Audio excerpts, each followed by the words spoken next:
नमस्कार दोस्तों, आप सभी का स्वागत है उत्तर प्रदेश वेदर पर। मेरा नाम है अरविंद धामा। देखिए दोस्तों, आज यानी कि जो सर्कुलेशन था वो पश्चिमी उत्तर प्रदेश के भागों पर है, जिसकी वजह से पश्चिमी उत्तर प्रदेश के कई भागों पर रात्रि से ही बारिश जो है वो देखने को मिल रही है, यानी कि बारिश जारी है। और अब देखिए शाम हो चुकी है, लेकिन कई जिलों पर बारिश जो है वो चल रही है लगातार। कभी कम हो जाती है, कभी तेज हो जाती है, तो इस तरह से बारिश जो है वो चल रही है। और आपको बता दें कि कल से यानी कि 24 अगस्त से ये सिस्टम सर्कुलेशन पहुंचेगा पूर्वी उत्तर प्रदेश के भागों पर, जिसकी वजह से काफी लंबे समय से वहां पर बारिश नहीं हो रही है। किसान भाई काफी परेशान हैं। तो कल से हम बोल सकते हैं कि पूर्वी उत्तर प्रदेश के कई जिलों पर अच्छी खासी बारिश होने के आसार, कई इलाकों पर मूसलाधार बारिश होने की संभावनाएं लगातार बन रही है। आइए आपको बताते हैं। देखिए, ये जो अपडेट है, मैं ये 24 अगस्त का ही इसमें अपडेट किया है और आज ये है लगभग यहां पर इस समय। और ये जो सिस्टम है कल पहुंचेगा यहां पर पूर्वी उत्तर प्रदेश के भागों पर। और जो मानसूनी ट्रफ है वो भी इस तरह से ऊपर की तरफ ही उत्तर प्रदेश के भागों पर, तराई वाले भागों पर जो है पहुंचेगी, जिसकी वजह से पूर्वी उत्तर प्रदेश के ज्यादातर भागों पर, यानी कि जो उत्तर प्रदेश के मध्य भाग है यहां से लगाकर और पूर्वी उत्तर प्रदेश के भागों की तरफ, यानी कि हरदोई लखनऊ से लगाकर और इसमें बोल सकते हैं बलिया गाजीपुर, वहां तक जो है ज्यादातर भागों पर जो बारिश है वो मध्यम से तेज होगी। कई इलाकों पर मूसलाधार बारिश होने के आसार हैं। और इसमें हम बोल सकते हैं कि 25 अगस्त तक भी जो है कई भागों पर बारिश जो है होने की संभावनाएं लगातार बन रही है।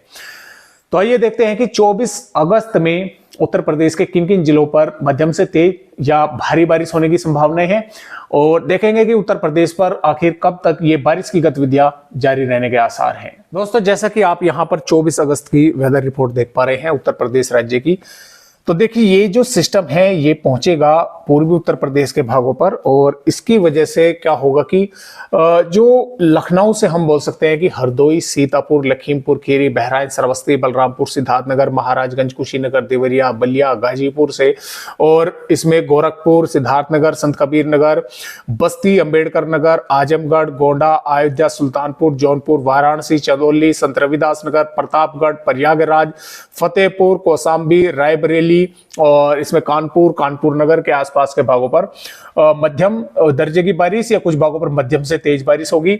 और जैसा इसमें वाराणसी, जौनपुर, संत रविदास नगर है, लखनऊ के आसपास के भाग हैं, और बाराबंकी, रायबरेली, अमेठी, सीतापुर, हरदोई से लगाकर लखीमपुर खीरी, यहाँ पर कई भागों पर जो बारिश है वो मूसलाधार होने की संभावना उसकी नजर आ रही है। और सोनभद्र से लगाकर मिर्जापुर, चित्रकूट, बांदा से लगाकर हमीरपुर, मोहब्बा, यहाँ भी कई भागों पर बारिश होने की संभावनाएं लगातार बन रही है। और क्योंकि दोस्तों मैं इसलिए बता रहा हूं, इसका जो सिस्टम का नजारा है वो खुद मैं देखे बागपत जिले से बिलोंग करता हूं, तो खुद जो है मैंने आज देख चुका है, क्योंकि खुद मेरे यहां पर जो बारिश है वो सुबह से चालू है। और कई जो उसमें हम बोल सकते हैं कि बारिश की रफ्तार आई, यानी कि बीच बीच में काफी तेज होती रही, कभी कम हो जाती है, लेकिन पूरी तरह से बारिश अब तक भी बंद नहीं हुई है। शाम हो चुकी है, बारिश अब तक भी जारी है। इसी प्रकार कई जिलों पर मुजफ्फरनगर, शामली, बागपत, गौतम बुद्ध नगर, गाजियाबाद, मेरठ, हापुड़, कई भागों पर यहां पर आज बारिश की गतिविधियां जो है वो चल रही हैं, वो इसी सिस्टम की वजह से चल रही हैं। अब 24 अगस्त में सहारनपुर, मुजफ्फरनगर, बिजनौर, मुरादाबाद, रामपुर और बरेली के भागों पर भी हल्की से मध्यम, कुछ भागों पर तेज बारिश यहां पर भी 24 अगस्त में होने की संभावनाएं हैं। और बदायूं से कासगंज, एटा, मैनपुरी के भागों पर भी हो सकती है। जबकि बागपत से लगाकर गाजियाबाद, हापुड़, गौतम बुद्ध नगर, बुलंदशहर, अलीगढ़, मथुरा, हाथरस, आगरा, फिरोजाबाद, ये जो जिले हैं यहां पर देखिए बारिश की जो संभावना है वो कुछ इस प्रकार है। कुछ जिलों पर सुबह तक बारिश रहेगी, सुबह के बाद मौसम साफ होना शुरू हो जाएगा। कुछ पर दोपहर के बाद से बारिश जो है यानी कि बादल छटना शुरू हो जाएंगे।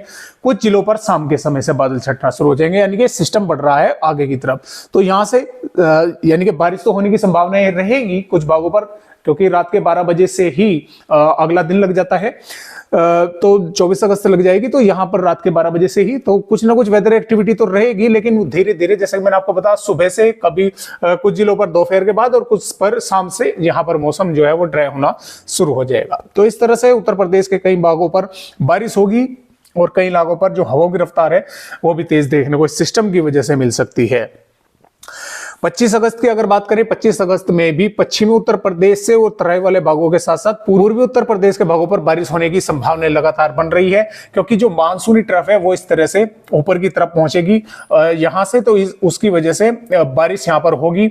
और जो दक्षिणी भाग है यहां पर बारिश की संभावना थोड़ी सी कम है। 26 अगस्त में भी उत्तर प्रदेश के तराई वाले भागों के साथ साथ पूर्वी भागों पर बारिश रहेगी। 27 अगस्त में भी देखिए ज्यादातर भागों पर मौसम वैसे ड्राई हो जाएगा, लेकिन कई भागों पर, पूर्वी भागों पर बारिश होने की संभावना जब भी बनी रहेगी। 28 अगस्त में भी ज्यादातर भागों पर मौसम ड्राई रहेगा, लेकिन उत्तराई वाले भागों पर बारिश की गतिविधियां कहीं कहीं पर चलती रहेगी। और इसी प्रकार 29 अगस्त में भी उत्तर प्रदेश के कुछ भागों पर बादल छाए रहेंगे। थोड़ी बहुत वेदर एक्टिविटी कहीं कहीं पर देखने को मिल सकती है। और 30 अगस्त में भी उत्तर प्रदेश के तराई वाले भागों पर थोड़ी बहुत वेदर एक्टिविटी रहेगी। 31 अगस्त से फिर से थोड़ी see whether activity Uttar Pradesh के तराई वाले भागों पर बढ़ेगी। और 1 सितंबर में भी पूर्वी उत्तर प्रदेश के कुछ, यानी कि 1 सितंबर में भी पूर्वी उत्तर प्रदेश के कुछ भागों पर वेदर एक्टिविटी होने की संभावना जो है वो नजर आ रही है। फिलहाल जो मैं आपको अपना अनुमान बताऊं वो कुछ इस तरह से है, क्योंकि ये सिस्टम यहां से उत्तर प्रदेश के भागों से बिहार से होता हुआ बंगाल की खाड़ी पर पहुंचेगा। जैसे ये बंगाल की खाड़ी पर पहुंचेगा, यहां से इसे फिर मॉइस्चर मिलना शुरू हो जाएगा, ये थोड़ा सा ताकतवर होगा, जिसकी वजह से बारिश की गतिविधियां भारत के पूर्वी राज्यों पर भी बढ़ेंगी और उत्तर प्रदेश तक ये हवाएं आएंगी, तो यहां पर भी मॉइस्चर बढ़ेगा। उसकी वजह से बारिश की गतिविधियां 1 सितंबर में भी बढ़ने की संभावनाएं नजर आ रही है। तो इस तरह से मौसम रहेगा उत्तर प्रदेश का आने वाले 1 सितंबर तक। तो फिलहाल आज की वीडियो में बस इतनी जानकारी। एक नई जानकारी के साथ आप सभी दोस्तों से फिर मिलते हैं, तब तक के लिए नमस्कार।